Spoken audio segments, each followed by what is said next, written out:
አቤጌል ጸባዋ ተስተካክሎ ከአባቷ ጋር ታረቀች። ሁሉም ነገር ሰላም ሆነ። አቤጌል የትናንትናዋ ያቺ ክፉነቷ፣ ያቺ ለሰው ልጅ ክፉ የምታስበው የታለች? ዛሬ ተስተካክላ ሁሉም ነገር እያየች ማለፍን ጀምራለች። አሰላሙ አለይኩም ወረህመቱላሂ ወበረካቱ። ውድና የተከበራችሁ ቤተሰቦች እንዴት ናችሁ? ከኔ ጋር ሁሉ ሰላም አልሐምዱሊላህ። በየላችሁበት ሰላማችሁ ብዝት ይበል። ሰብስክራይብ፣ ላይክ፣ ሼር እያደረጋችሁ አበረታቱኝ። እንግዲህ አቤጌል የምናውቃት በክፋቷ እንዲሁም ደግሞ ከማንም ጋር ተስማምታ እንደማትኖርና ብዙ ጊዜ ጥፋት እንደምናይባት ነበር። ከሁሉም ነገር እንግዲህ ደክማ ብዙ ነገር ሰርታ ቤተሰቦቿን አጣልታ አባቷንም እንደዛ አስጨንቃ በስተመጨረሻም የራሷን ህይወት በጣም ዝብርቅርቅ አድርጋ ነበር። እሱም ደግሞ በንዴትና ባልታሰበ ሁኔታ የሰው ህይወት ራሷ ላይ እንዳለፈባትና እስር ቤት መታሰር እንዳለባት እንዲሁም ደግሞ አባቷ ይታሰር እኔ ወደ ውጭ ሄዳለሁ ብላ እንግዲህ በራስ ወዳድ አቤጌል ዛሬ ተቀይራለች። ዛሬም ትቀየር እንጂ ግን የድሮዋ እልክም ሁሉ ነገር በውስጧ ተደብቋል፣ አልለቀቃትም። ግን ደግሞ መልካም ለመሆን እየታገለች ነው። እንዲሁም ናታንና ዳጣዬ ፍቅራቸውን እንደቀጠሉ በድብቅ ይዘዋል። አሁን ላይ አባቷ የአቤጌል መመለስ እና መስተካከል እውነት ነው አይደለም እያለ ፍተሻ ላይ ይገኛል። አቤጌልም የተስተካከለች ትመስላለች፣ ግን በጣም ውስጧ እየተጎዳ ነው። ግን ፍቅር የአላህ ስጦታ ነው። ምክንያቱም አንዳንዴ እንወደዳለን፣ አንዳንዴ እንወዳለን። ሁሉም ነገር ግጥሙን አያገኝም። ምክንያቱም እኛ የምንወደው በጣም ህይወታችን የምንሰጠው ሰው እሱ ደግሞ እኛን ላይወደን ይችላል። እንዲሁም ደግሞ እሱ ወዶን እኛ ላንወደው እንችላለን። ይህ የመዋባ ጉዳይ ነው። ሁለት ጓደኛሞች ሁለቱም የሚዋደዱት ከ10 አንድ ነው። ሰው ቤትውን አገኝቶ አያውቅም። ማለቴ ፍቅር ተሟልቶ አንዱ ለአንዱ ሊሟላላ እንጂ ሁለቱም ተሟላ ሰው ብዙ ጊዜ አይገናኝም። እዚህ መካከል የተፈጠረው በአቤጌል እና በናታን መካከል በጣም ከፍተኛ ልዩነት አለ። አቤጌል ክፉ ናት እናውቃለን። ነገር ግን ደግሞ ያው አብሯት ስላደገ ከሱ ሌላ ሰው ስለማታውቅ እሱን ደግሞ ከልጅነቷ አገባዋለሁ እያለች ራሷን ስላሳመነችው በጣም ውስጧን ገብቷታል። ናታን ደግሞ ካላት ፀባይ ደግሞ ሊረዳት አልቻለም። ምክንያቱም ከምንም ነገር አታንስም፣ ከዳጣም ከሁሉም ነገር አንሳው አይደለም። ነገር ግን የሰው ልጅ ፀባይ ነው። ፀባዩ አንድ ጊዜ መጥፎ ከሆነ ቢቀየር እንኳን አይመስልም። ብዙ ጊዜ ደግሞ መልካም እየመሰሉ ውስጣቸውን ደብቀው የሚጓዙ ሰዎች በጣም ያስፈራሉ። እናም እንግዲህ አቤጌል ተስተካክላ አባቷ ጋር በሳቅ በጨዋታ በፍቅር እያወራች እየተጫወተች ነው። እናቷም እንደዚሁ ቤቱ ሰላም ሆኗል።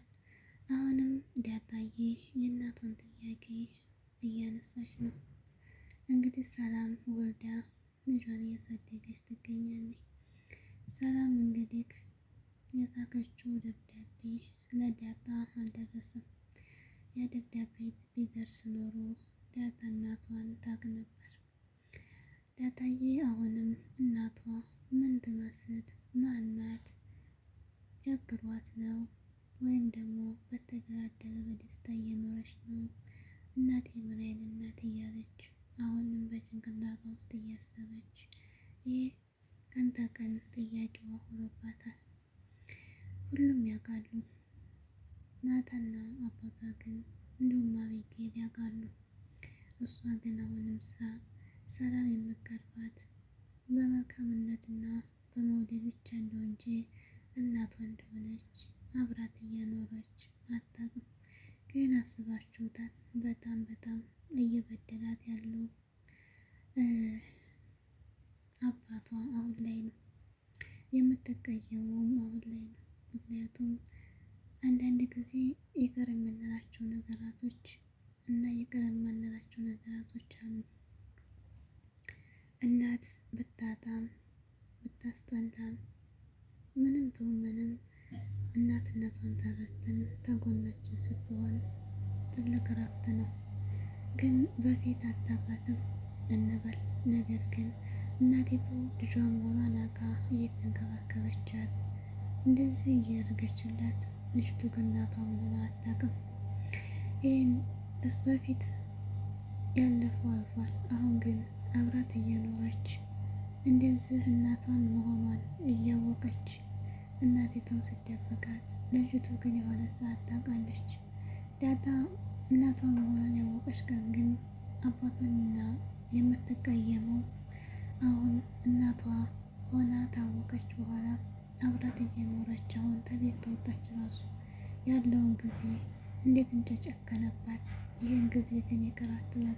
ምክንያቱም አሁን አንድ ላይ እየኖሩ እናትና ልጅ። ዳጣ አሁንም እናቷን ጠይቅ ወደኋላ አለችም። እናቴ የተጎዳች የተቸገረች ነው የምትመስለኝ ዝም ብዬ ሳስበው። ግን እኮ አባዬ የተቸገራት ደግሞ ለእኔ ስትል ባትወዳት እንኳ ባትፈልግ እንኳ ለእኔ ስትል ለልጅ ትረዳታለህ። እርግጠኛ ነኝ እንደምትረዳት ግን ውስጤ ይነግረኛል እያለችው ነው። አስባችሁታል? እንደዚህ እያለች ታዲያ እናቷ ጋር የነበረችው በኋላ ሲነግራት ስትሰማ ይቅር ላትለው ትችላለች። ምክንያቱም እንዴት እንደዚህ እየሆነች ለማሳወቅ ይሞክራል ትላለች። ብቻ ከባድ ነው። እንግዲህ ዳጣና ናታን ክላስ አብረው ተኝተው አቤጌል ሂጂና አያቸው ብሎ አባቷ ላካት። ይህን ወጥመድ ያዘጋጀው አባቷ ነው። ምክንያቱም ይህንን ነገር አይታ የፊቷ የቤት ሆናለች ወላ ትዕግስተኛ ያቢ ለማለት ነው። ትዕግስት እንግዲህ ትዕግስትም አንዳንድ ጊዜ ይኖራል። ነገር ግን ውስጥ ያለን ፍቅር መነጭ በጣም ከባድ ነው። ለምትወዱት ሰው ከሌላ ሰው ከሆነ ማየት በጣም ከባድ ነው። በእርግጥ እንግዲህ አባቷን እሺ ብላ ኤቢ ወደ ክላስ ስትገባ ናታንና ዳጣን ነበር ያየችው። እንደ እስከ ዛሬው አበደች። ዳጣን ለማማታት ሞከረች። ነገር ግን ለእናቷም ለአባቷም ዝም ብላ ተግዛ ምንም እንዳልተፈጠረ ነበር ተናገረችው። እናቷም እንደተስተካከለች አወቀች። ግን አቤጌል እየተጎዳች ነው ውስጧን። አንዳንድ ጊዜ ነገራቶች